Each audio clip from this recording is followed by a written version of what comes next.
Hello there, my name's Tracy Elsom and I'm an independent Stampin' Up demonstrator based in Canada, and welcome to my Papercraft with Me YouTube channel. Today I have a very quick solution for you, and it all came about because as a crafter I have lots of gadgets and tools that are sort of flat, and when you use them you tend to have them laid out on your desk, but not everybody has the space to leave things out permanently, so they have to find a way of storing them when they're not being used. So I just thought I'd show you a couple of solutions that I've come up with that I use in my craft studio. So first of all, I went to IKEA several years ago and I bought a dish rack. This came with a little box on the end that you put your cutlery in, your silverware, but it's basically just a whole set of these little rubbery stands there, and I can store my spare Big Shot plates, cutting plates. New cutting plate, been used once or twice, but that's ready for when my original 5-year-old one finally gives up. Big framelets that won't fit anywhere else.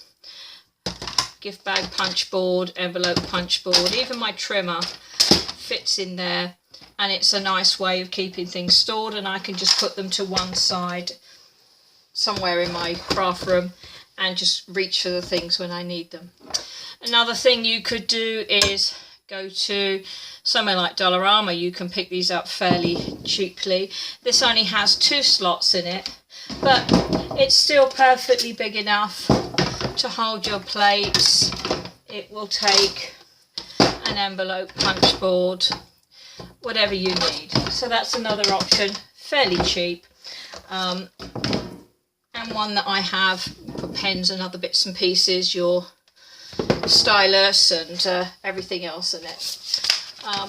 What I did recently, however, is I was in the UK and I found these in Asda, and that's the UK version of Walmart, owned by Walmart. And so I bought this. It's actually a letter rack, so you would put envelopes and paper or letters in there. They weren't very expensive, but they're made of wood, and I just liked them. I thought they were really pretty, and as they weren't too expensive, I thought I would get those. So in fact I bought 2. So in one I have my Stamparatus. This is the main base plate with the one of the covers for it. On the back I have my magnets, and these I've actually put some electrical tape around them so that I can get them on and off, pick them up wherever I need to. Electrical tape or duct tape, something like that's good and strong. So that will sit in there, and I can put my piece of paper in there. My spare second cover can go there.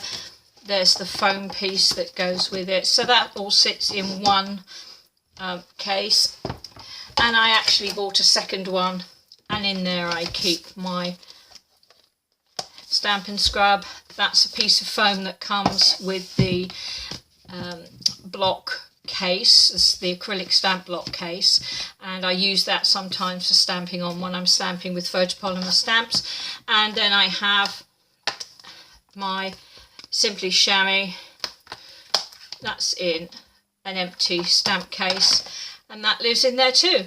So it's a nice way of storing things like the Stamparatus, and when I need them I can just grab them, use them, put them away again, tuck them out of the way of the desk so that I've got room to do other things. So I hope that's been useful. You might find lots of other different options as well, but however you do it, I hope you have a lot of happy times crafting. Thanks very much for watching. If you'd like any more information or you want to get some more ideas, inspiration with your paper crafting, please do visit my blog and my website. That's www.papercraftwithme.com, and I hope to see you again soon. Bye.